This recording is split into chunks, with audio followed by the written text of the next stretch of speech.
Tillar bilan ishlashda bizga ko'p kerak bo'ladigan 3 ta funksiyani birdaniga ko'rib chiqamiz. Birdaniga ko'rishimizga sabab ularni o'zaro farqini anglashimiz uchun ham bitta qilib ko'rganimiz yaxshi.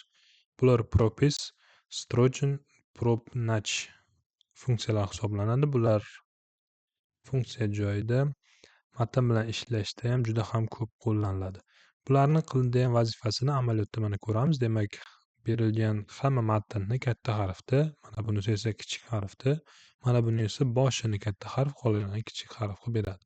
Keling, qisqagina amaliyotni ko'rib chiqamiz. Demak, biz bunga yozamiz. Mana funksiyani tanladik. Mana shu kattakdagi ma'lumotni hammasini katta qilib ber dedik. Katta qilib berdi. Keyingisini ko'rib chiqamiz. Katta belgilaymiz. Kichkina qilib berdim. Va oxirgisini ko'rsak, belgilaymiz. Hammasini mana boshini katta, qolganlarini kichkina qilib berdi. Buni bir qancha diapazonga berishimiz mumkin. Keling, amaliyotda ko'rib, yakuniy xulosaga kelamiz. Demak, bizga aytishyaptiki, mana shunday jadval bor. Jadvalni ko'rayotgan bo'lsangiz, juda ham xunuk ko'rinishda. Mana shuni talab bo'yicha ism va familiyalar katta harfda, to'liq katta, lavozim boshlanishi bosh harfda bo'lishi kerak, qolganlari oddiy. Emaillar esa hammasi kichik harfda bo'lishini aytishyapti. Buni qanday qilamiz? Buni agar shu holatda kerak bo'lsa, maslahat qilardim, shunchaki buni kopiya qilamizda, mana bu joyga vstavka qilamiz. O'lchamlarni kengaytirib olamiz. Va mana ularni o'chirib tashlashni tavsiya qilaman. Chunki biz hozir ma'lumotni hammasini nariyoqdan olamiz. Demak, bizga kerak bo'ladi. Ism, familiyalarni birinchi bo'lib katta qilib chiqamiz. Buning uchun boyagi funksiyadan ishlatamiz.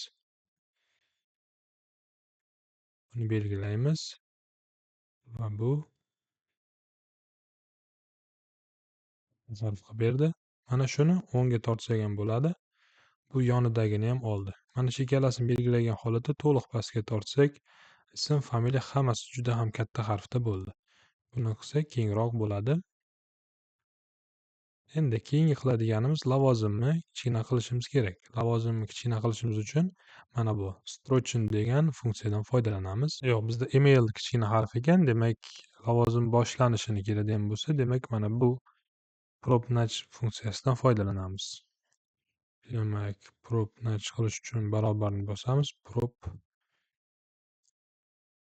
lavozimlarni bittasini belgilaymiz. Yetadi. Demak, har bitta mana bu oralig'ida bo'shliq qolganlarini, ya'ni bitta probel borlarni alohida hisoblayapti. Lekin mana bularni hisoblamadi. QA aslida katta harfda bo'lardi. UX, UI'lar ham katta harfda bo'lishi kerak. Buni boshqacha yo'llar bilan to'g'rilashimiz mumkin. Keyinchalik ko'rib chiqamiz. Ana endi emaillarni hammasini kichkina qilishimiz kerak. Emaillarni belgilaymiz.